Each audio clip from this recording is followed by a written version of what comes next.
never going to be the cheapest. Right. Because of all this investment and all the infrastructure that it takes. But if we're first, we can be memorable.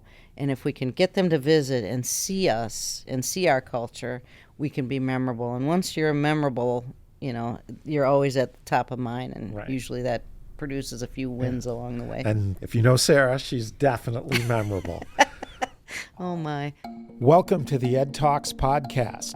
I'm your host, Ed Youdell, President and CEO of the Fabricators Manufacturers Association, where we believe the key to unlocking our industry's full potential is through attracting, developing, and engaging the manufacturing workforce. Join me as I speak with business leaders about their unique approaches to workforce development and shaping the future of the industry. It's that time of year again. Time for all students pursuing a manufacturing-related degree in a 2- or 4-year program to apply for a scholarship from FMA's foundation, SparkForce. Eligible students can receive up to $3,500 per year for their program. Applications for fall 2025 are being accepted until March 31st. Get all the details and apply today at fmamfg.org. Hello, welcome to Ed Talks. I'm Ed Youdell, President and CEO of the Fabricators Manufacturers Association, and this is our first episode of our podcast series where we'll be talking to CEOs and presidents of leading metal fabrication and technology companies. We're delighted to have our first guest with us today, Sarah Richards. Sarah is from Jones Metal, which is a family-owned business in Mankato, Minnesota. In 2026, they will celebrate their 100 years of manufacturing in Mankato, which is an incredible achievement. So we're looking forward to that great day. Sarah is the visionary / CEO and board chair of Jones Metal. She is also the first chairwoman of FMA since 1988. So we're really excited about Sarah being in this leadership role for us, and we're looking forward to our discussion today. So welcome, Sarah. Thank you, Ed. I'm happy to be here. So when I was looking up your company, one of the things that, doing my research on Jones Metal, you have this incredible Welsh dragon logo. So talk to us about the logo and how that became a part of the Jones Metal legacy. Sure. Well, our family is Welsh, as you can imagine, both the Richards name and the Jones name. And the Jones family is our mother's family, and they were the manufacturers that started in Mankato with my grandpa's first company. And being Welsh, we wanted a strong symbol of our heritage because that's very important to us, and then something that people would resonate with and has a bit of a coolness factor. Yeah. And so we decided on the Welsh dragon, our version of that. Yeah. I have a Jones Metal hat that has the Welsh dragon logo on it, which is awesome. And as I looked into the company, one of the really interesting and great things, and lots of people do different things, what they build the company on, but there's these great 5 pillars of how you work at Jones Metal, and I'll run through them in case you don't know them by memory. I do. But kindness, grit, which I absolutely love, positivity, ownership, and helpfulness. How did those get developed, and how do you use them today in terms of how you guide Jones Metal? So I've been with the company now for 16 years, going on 17. And when I started, I was trying to figure out exactly what it is that Jones Metal does well and does best and how we do it. And so over the years, we've talked about different things that were considered company values and how we work. And these are the ones that really kept surfacing and standing out. Kindness, the world is big and can be very nasty. And if you can't be kind to your work family, then something's wrong. And it's very important, I think, to have a safe place to feel good about. Positivity, obviously, it's easier to be positive than it is negative. Negativity is work. Yes. I think. Helpfulness, together, building things, learning things, doing things together. Obviously, that's a great way to get things done. Ownership, the old just do it attitude. If you see something, just take care of it if you can. or certainly make people aware. And then obviously grit. We have a lot of really good people that have the hustle, they have muscle, Yeah. and they're willing to just get things done, and I think that's really valuable internally and externally. Of course, yeah. Just wanted to share with our audience as well as the format of which we're going to follow today. So at FMA, we've developed in 2024 and introduced into the market our workforce life cycles. So we're really focused on three key areas that all of the parts of FMA really load up and lean into to serve the industry, and that's attract, develop, and engage. We want to talk about how you as a leader are using those three areas to guide your company, and how we as an industry and an association for the industry are really focusing on those three areas. And so our discussion will center around those topics of attract, develop, and engage. But back to you. Your background is a golf professional, which is probably not that common for metal fabricators to go from that into the family business. Well, when I graduated from college, I wanted to be a part of the family business. There were three main companies at the time, and I really wanted to work for the generator set company. And but my parents, especially my father, said, no, you need to go do your own thing.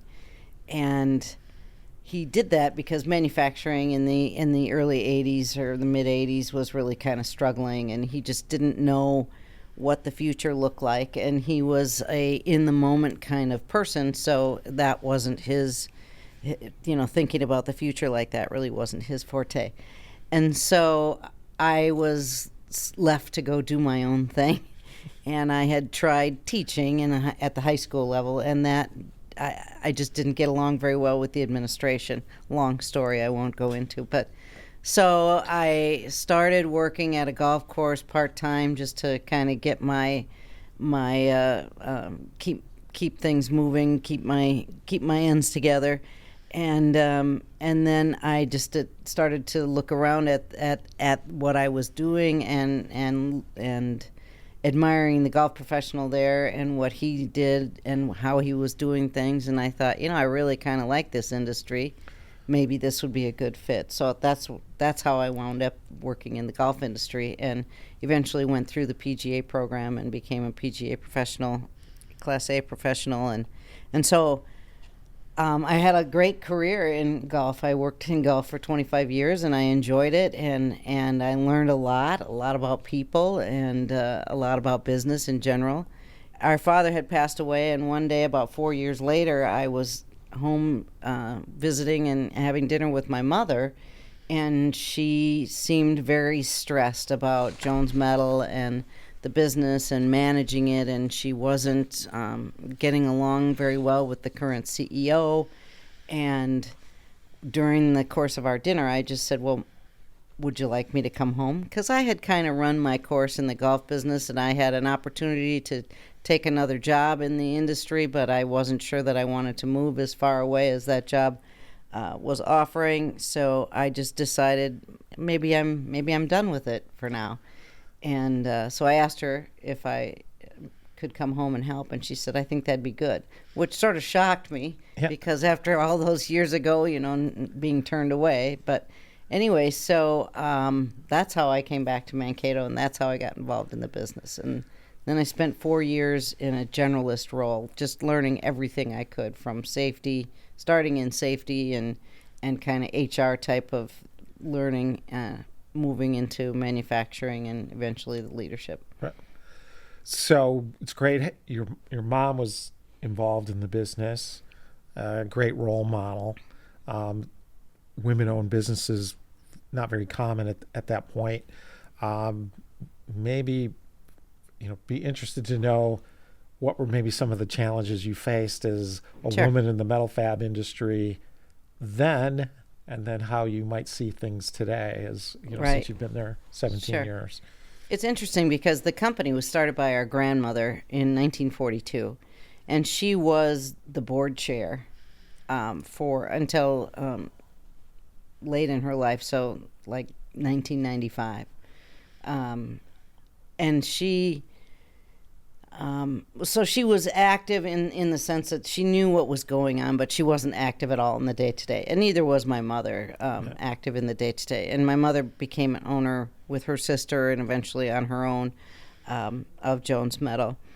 But they knew enough being around it. And, of course, our dinner table conversations as a kid, I mean, it was all about manufacturing. Sure.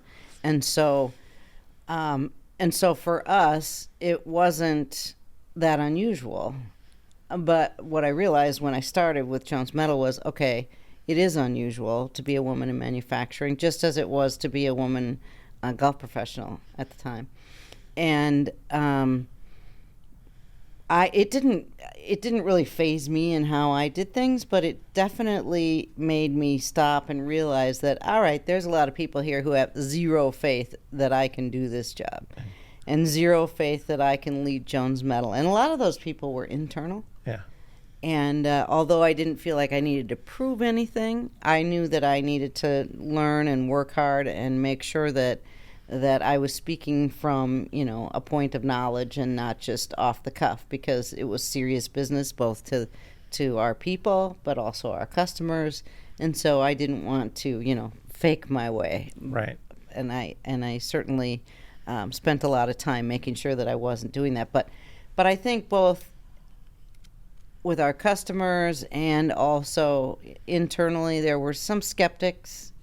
And that was okay. I had learned as a young girl not to worry about that and just kind of put myself in the football huddle anyway, and whatever, I'm here, So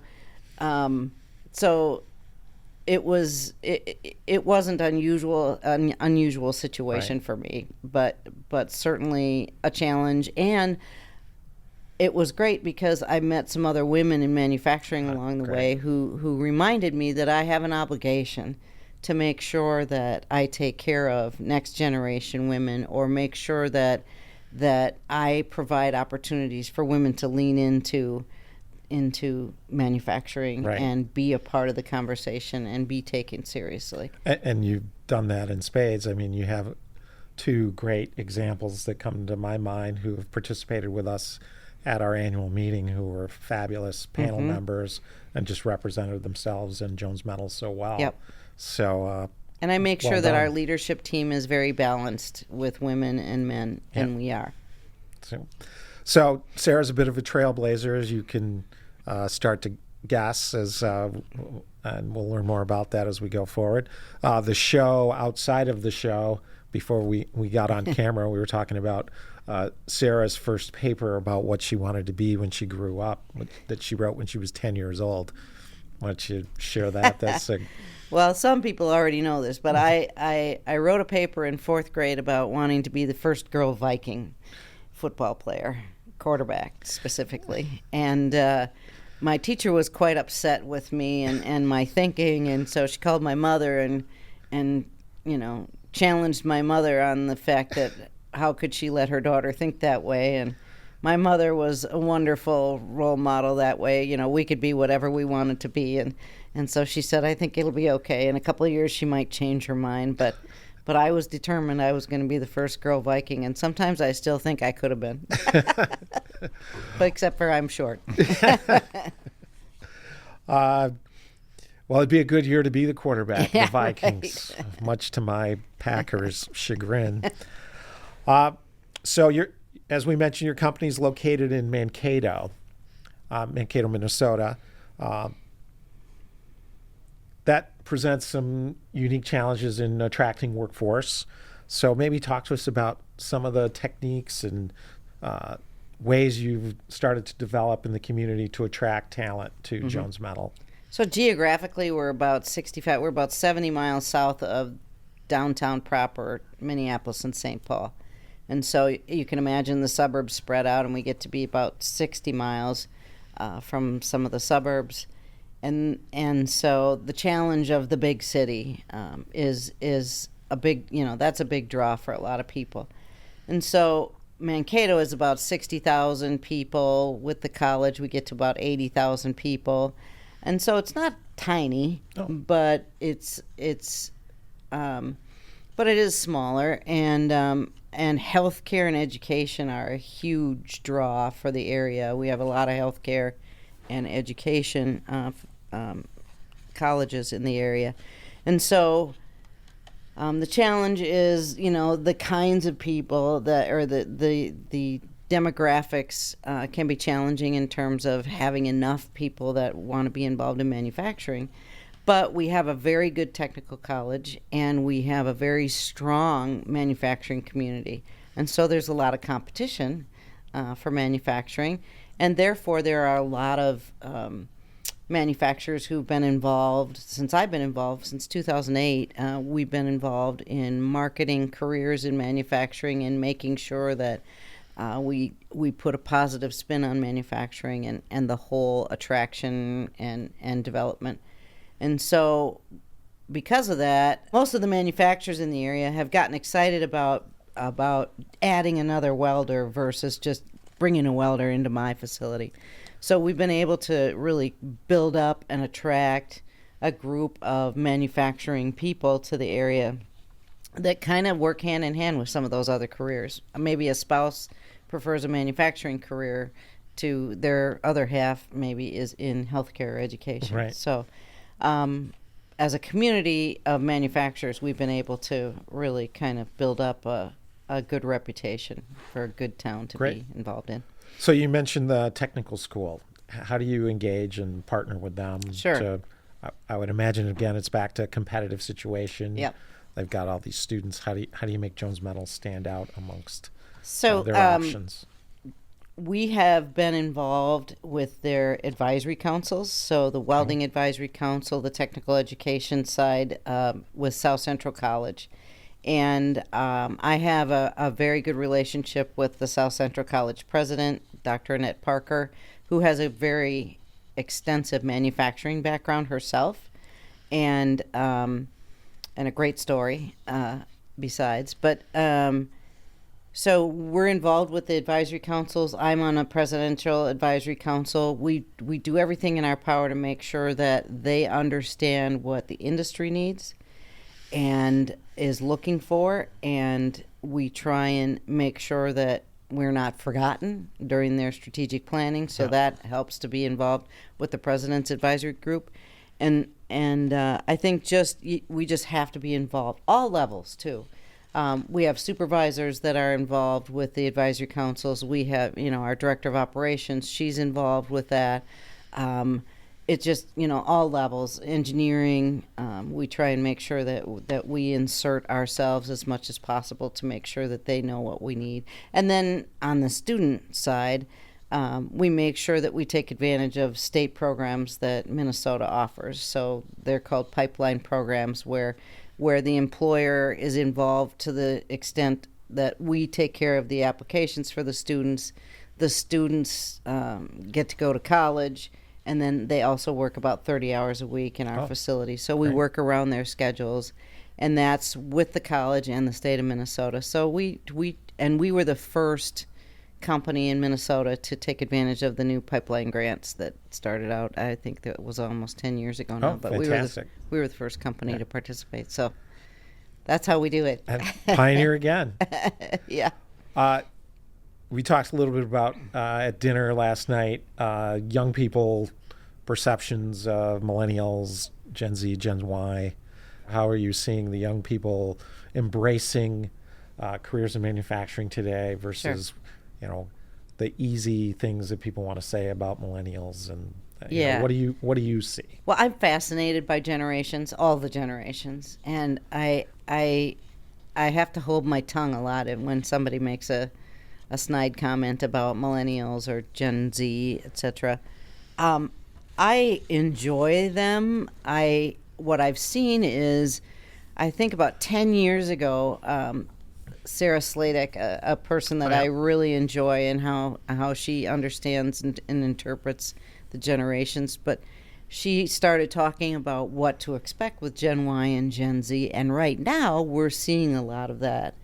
And really what it amounts to is what I love about them is they're fantastic workers. They get more done in 1 hour than I get done in 6 usually, because they're so used to technology, for example, and they know how to use it and aren't afraid of it. And it's, they don't turn the computer on every day thinking, okay, enemy, what are you going to do to me today? Like I think sometimes. But they are very productive and very intelligent. And I also noticed that life for them is very important, and that life a lot of times when they're younger is to make sure they have time for the things they love to do, hunting, fishing, whatever it is that they like to do, spending time with family and friends. That's very important. So they work on balancing that out. And then now they're starting to have children, some of them. And now we're starting to see that, okay, well, maybe a little overtime is important. And making a few extra dollars is important in terms of me raising a family and helping participate in my family's income, etc. So I don't think that they're all that much different. It's just their priorities are a little bit different. Sure. And so they love flexible schedules. They love having time to do the things that they love to do outside of work. And they sometimes will place that as more important than income level or making sure that they have a 40-hour-a-week job. Right. But really, when it comes down to the bottom line and when they need to, they're very willing to put in the time. And like I said, they're very intelligent, really productive. Awesome. What are some of the tools that were important to you, and some of the people or mentors that have helped you develop as a leader? So for me, first of all, I've always enjoyed having a coach. I've always needed to have a coach, a mentor, sometimes both. And so that's been a big part of my development. And when I came back to Mankato, an uncle of mine who was involved in one of our family companies, he thought that pairing me with a friend of his would be a good mentorship, and it was. It's been fantastic, and he has helped me. He's in the foundry industry, but he has helped me tremendously. Talk through some things, talk through some of my ideas, some of my angst, some of the things that you really can't talk to your own team about. Right. Sometimes in my position. But anyway, so I've always enjoyed that, and I've always looked for opportunities to educate myself and develop myself. So whether it's podcasts or actual leadership conferences, things like that. So at some point along the way, I think maybe about 10 years ago, I saw an opportunity for a leadership conference with the FMA, and I had been introduced to the FMA. I went to my first Fab Tech, I think, in 2008, right when I started. Our current president at the time thought that would be a good thing for me to do, and it was. It was in Las Vegas, and I started to meet some people involved with the FMA and started to learn some things about the industry, and just seeing, all of the equipment. It was mind-blowing to me. I was like, wow, this industry is bigger and moves faster than the golf business ever did. And it certainly is there was a lot more going on. Right. But, and so then I went to my first leadership conference, I think in San Diego, and in that conference, I learned many, there were many topics that helped me, but the networking and meeting people that were instrumental for me in just listening to them and listening to what direction they were taking with their companies, what equipment they were focusing on or technology that they were focusing on, the challenges, knowing that, okay, I'm not alone here in some of these challenges.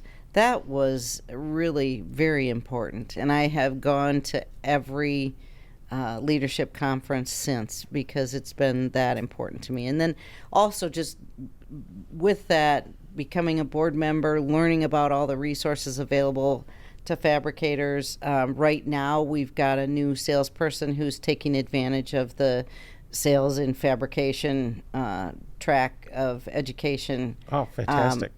through the FMA, and we've taken advantage of a lot of the different education programs that I think a lot of people don't even realize are available, but they're phenomenal. They really are great, and they're not so intense that it takes all of someone's time, but they're really helpful. Great. And so I mean, the FMA has been my biggest resource in terms of me learning, whether it's through peers, networking like that, mentorship, and being able to become a mentor as well. Yeah. That's been my development has really centered around a lot of what the FMA has to offer. It's probably one of my most favorite parts of our industry in FMA is the people, right? Oh, yeah. To be able to, they're always willing to share, even though it's, to a point, of course, but you can call Todd Ludlow at Ludlow Manufacturing, or Jeff Adams at Laser Precision, or Greg Simpson at Ohio Laser, who you've developed friendships with, and they're just good people, and they'll answer the phone and say, "What do you need?" And that's really one of the things I think makes our industry so special is people like them. And also, we develop friendships and relationships with the machine tool companies as well. Yeah. And that. And it's wonderful to have those acquaintances and friends, whether you're purchasing their equipment or not, just the different perspectives. Right. It's very helpful. Yeah. You bring somebody in, I'd be interested to know how long does it take really for once you've got a new hire in, how long does it take before they're really what you feel is, running at top productivity? Is 6 months? Is it a year? What's kind of that runway? Sure. When we're talking about fabrication, like out on the front line and the production floor, you're really talking about skills beyond just putting a part into a press brake and bending it. You've got all the quality sequences that are involved. They need to understand blueprints. Because even though, technology today makes things very simple, they still have times when they have to use mathematics or blueprint knowledge, things, which side to weld first, things like that to avoid, excessive warpage so a lot of those skills are beyond just the skill that they come in with, Sure. Whether it's welding or bending or using a laser or, those kinds of things. So it's probably 180 days. It's probably about 6 months before a welder, for example, can be independently productive. Great. And that's probably in a fairly repetitive type of product. It can take longer when they need to, if we're building a large assembly with a lot of subcomponents and maybe mixed materials, it'll take a few years for them to be able to go, okay, I have to do this first and this second to have the best outcome. But so on the production side, it's probably at least 180 days before they can really be independent. And we usually have them paired with a mentor or a trainer that helps them learn. And sure, they're going to produce some things along the way independently, but before they can walk in today and say, okay, these are the 10 things I need to get done today and just go about it. In sales, it can take the same. It can take a long time for somebody to be savvy enough to be out there in the field to be able to answer questions and things. Right. And so I would say that the most challenging, the longest learning curve is both sales, so at the very front of the operation, and then in production. Those are the two longest learning curves. And you mentioned some FMA tools, but what are some of the things that you're doing on a skills development level? To bring your team along, help them understand the operation, the business, just besides, putting parts together, so to speak. Well, you mentioned EOS at one point, and that's the entrepreneurial operating system that we use. And it's a system that we use for everything from our people to what does our 10-year vision look like. and everything in between. And one of the things we do with that is we meet quarterly with our people, and quarterly check-ins, and then we have an annual check-in with them as well. And during those check-ins, we talk about what's working for them, what's not working for them, what do they want in the future for themselves. And we talk about different opportunities, and we pair that usually with a development program for them so they can kind of see a path. If they want to be a level 5 welder, here are the different things that they need to to develop along the way to become that level 5 welder. Right. And so we'll utilize South Central College, especially. We utilize Minnesota State University to help us with training programs, developing training programs. We use the federal NIST grants and an entity called Enterprise Minnesota. They help us with developing training programs or different programs in-house that assist with development. Obviously, safety is very important, and we utilize our safety. Our insurance company has a big safety program that we utilize. So we try and use as many resources as possible, giving people opportunities, making sure that they have as much opportunity as we can offer. Yeah. And we hope that they can see that from the get-go, that there are opportunities. Right. When you're talking about a family-owned company, a smaller company, there aren't a lot of supervisory management Right. positions, so not everyone is going to be able to, Of course. want that position and be able to get it. But we also believe too that it's our obligation to help people develop skills, even if ultimately they wouldn't be able to use them at Jones. Sadly, we'd hate to see somebody go when we've spent a lot of time and resources developing them. But also, I don't want anybody to be held back just because we like them as, Right. for example, a press brake operator, but we really don't have room for them in our quality department, even though that's what they'd like to get to.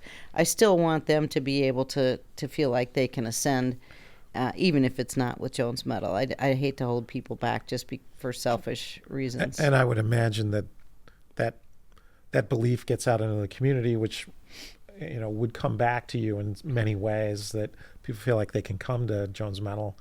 It's a good place to go, good place to Yeah. work, and because they're going to support you whether you stay there 10 years or not. Right. So I think that's a great way to go about things, which really gets us to culture. And culture is really vital to building a successful business. And how are you engaging your team beyond making parts on a daily basis, Sure. so that their mind and head is in the business, a year from now? And talk to us about how you try to approach that. Sure. Well, if I think about day-to-day and operationally, weekly, quarterly, EOS, again, is a very important part. So we have what we call level 10 meetings, where you're trying to score a 10 in the meeting, basically. Have a meeting that scores a 10. And those are weekly. And we have those level 10 meetings at every level of our business. So my level 10 meeting with our leadership team is 90 minutes long once a week, same time every week. Our welding level 10 meeting might only be 10 minutes, but it's a chance for them to go over issues, talk about quality things. They have a little scorecard of what's important to them and their performance. So it gets everybody a little bit closer to knowing whether or not we did a good job today or this week. And also helps them bring forward issues. And those issues will stay on the issues list until they're either resolved or addressed at some point. Sometimes it takes 90 days for some of those issues to be addressed, sometimes longer. But at least they can see them there, so they don't disappear. So they don't say, yeah, well, I brought that up 3 times. I'm not bringing it up again. So that's one thing that helps people stay involved in the day-to-day, and it helps them understand, that what they do every day is very important. We also have we try and have a lot of company parties, some of them are celebrations, and it's just lunch usually, but with the different shifts. But it's important to have lunch. People can talk. We all eat together in the cafeteria. Every part of the organization spends time with each other that way. And it when I first started those, it was very quiet. Hardly anybody spoke. And now it's just as buzzy as you can imagine. Yeah. I mean, and so I think that has really helped a lot. We try very hard to have a safe, very clean environment. We do the best we can with our old building. Right now we're working on renovating an employee center, basically. So redoing the lunchroom area and a meeting area and having some spaces that are important to people today. In other words, there's some spaces where you'll be able to kind of have a private lunch by yourself. Maybe you like to talk to somebody on the phone or text somebody on the phone, and that's important to be able to have modern what people enjoy now, as well as gathering space together. But so making sure that our building, making sure that when they drive up to Jones Metal, we have a new paint scheme on the building, for example. So when they drive up to Jones Metal, they get that curb pride right away driving in, and then in the building feel that same pride as well. And we want to be a destination. If you're in metal fabrication, we want to be where you want to get to.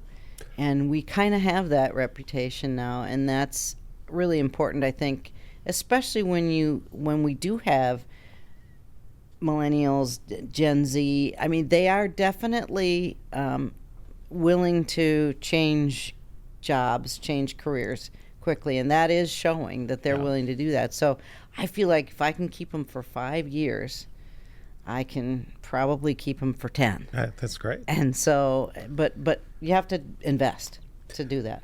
So you mentioned this curb appeal and the things you're doing internally.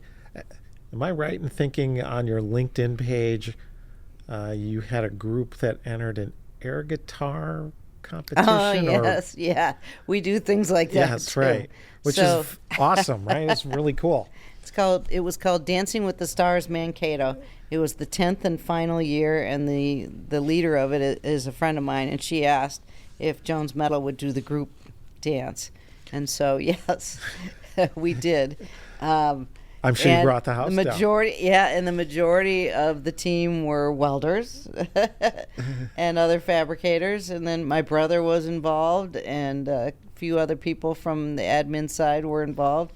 It was wonderful. They spent a lot of time practicing together, and they had a blast. And that was really great for morale to do something like that. Oh, that's awesome. And now they're asking if we can participate in the lip sync contest that's coming up this next fall. That's awesome. Yeah. How do you think things like that help you attract customers to Jones Metal? I'm sure people are seeing you on social media, and that's playing a bigger role in how we present our companies in the marketplace. I always feel like if we can get our customers or our potential customers, partners to visit Jones Metal, that they will become a partner right on the spot, because they can see that kindness, the positivity, the working together, getting things done. They can see that. They can feel that. They can tell that we invest in our environment. They can tell that we care about our people, and that should translate into them caring about what they're doing. Awesome. And making sure that our customers are getting a good product. And we're very responsive, so we spend a significant amount of time talking about when a customer calls, making sure that we're as responsive as possible, trying to turn quotes around in 24 or 48 hours, just things that are important to our customers, and why it's important, and why it's important for us to be first, because we're never going to be the cheapest, right? Because of all this investment and all the infrastructure that it takes. But we're never going to be the cheapest. But if we're first, we can be memorable.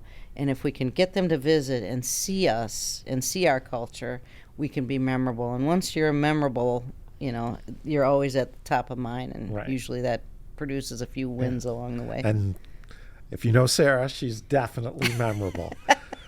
Oh, my.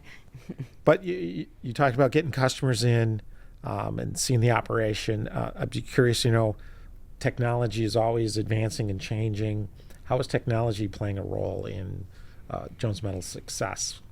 People think about robotics, for example, and robotic welding and things like that. So we just put in the largest independent robotic weld system in Minnesota this year, and so that's the obvious, right? We can talk about that. We can show it on LinkedIn. Yeah. So that type of technology is obvious.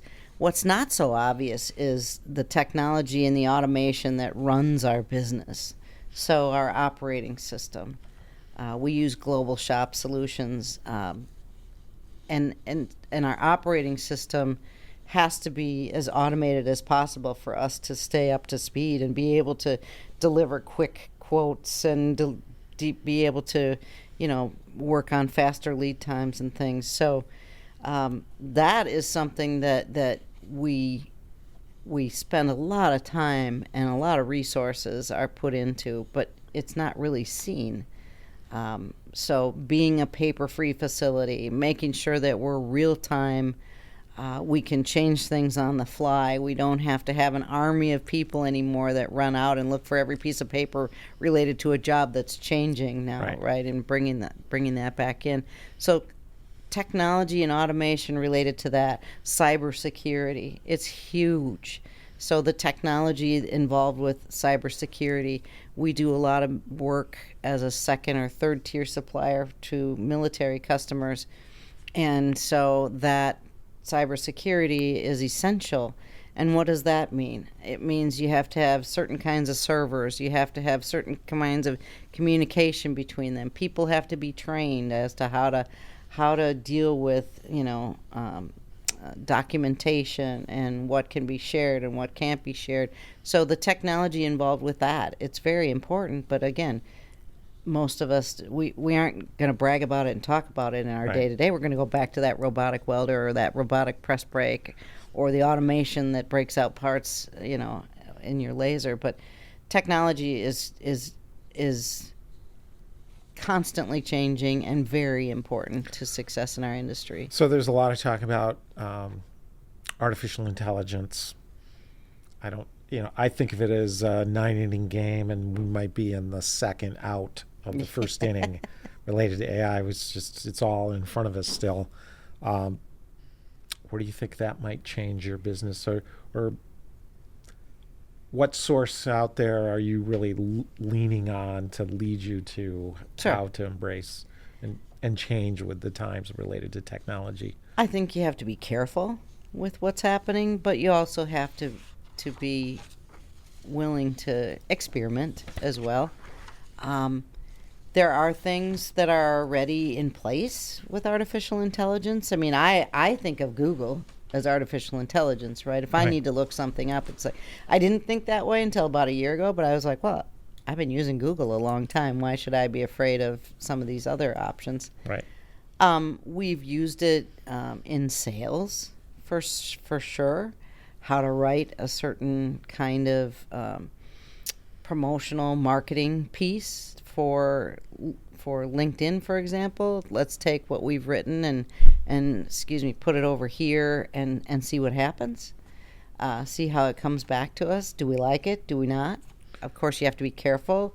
Make sure that they didn't start all of a sudden talking about healthcare instead of fabrication, stitching things together. Yeah. I think we need to be open-minded, and we have to have people being careful with it as well. So it forces you to look at policies and procedures and make sure that you are up to date with those, because it can be a little bit dangerous. You can put trade secrets or something into an artificial intelligence model, and as soon as, for example, with ChatGPT, as soon as you put in any specifics, those specifics are now, owned by the World Wide Web and artificial intelligence. Yeah. And so you don't want to necessarily just throw Give in away all the of store. your secrets. But there are other platforms where it is a little more secure. So you just have to do your research and But I think you have to embrace it. I mean, everybody you hire is going to be embracing it. Right. The future generations, there are going to be generations where they've known nothing but, just like, the Exactly.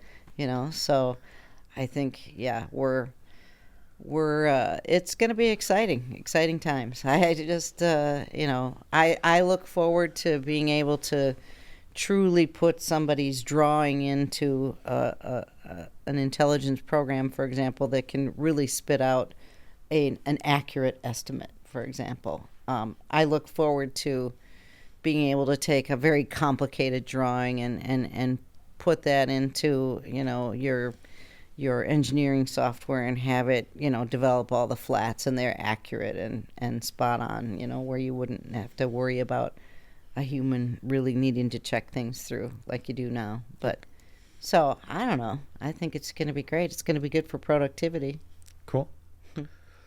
Anything else you want to, parting words related to the metal fab industry, or just final thoughts on, what's important to leading a metal fab business in today's competitive environment?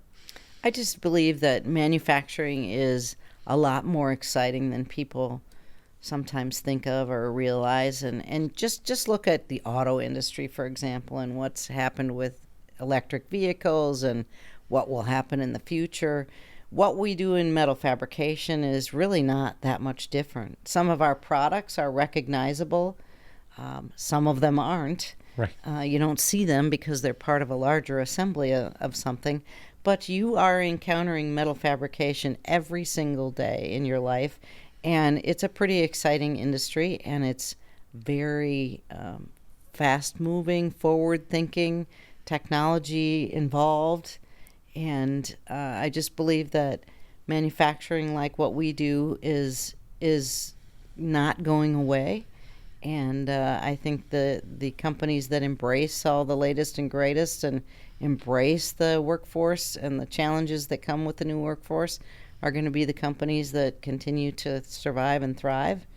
And obviously, companies that continue to use resources like the FMA are really going to be the stars of the show. So I'm excited for the future.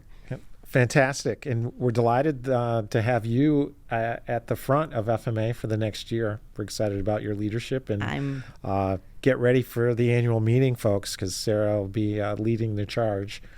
It was delightful to have you with us today. Again, Sarah Richards from Jones Metal, Mankato, Minnesota. We really enjoyed the conversation, and that wraps up our first episode of Ed Talks.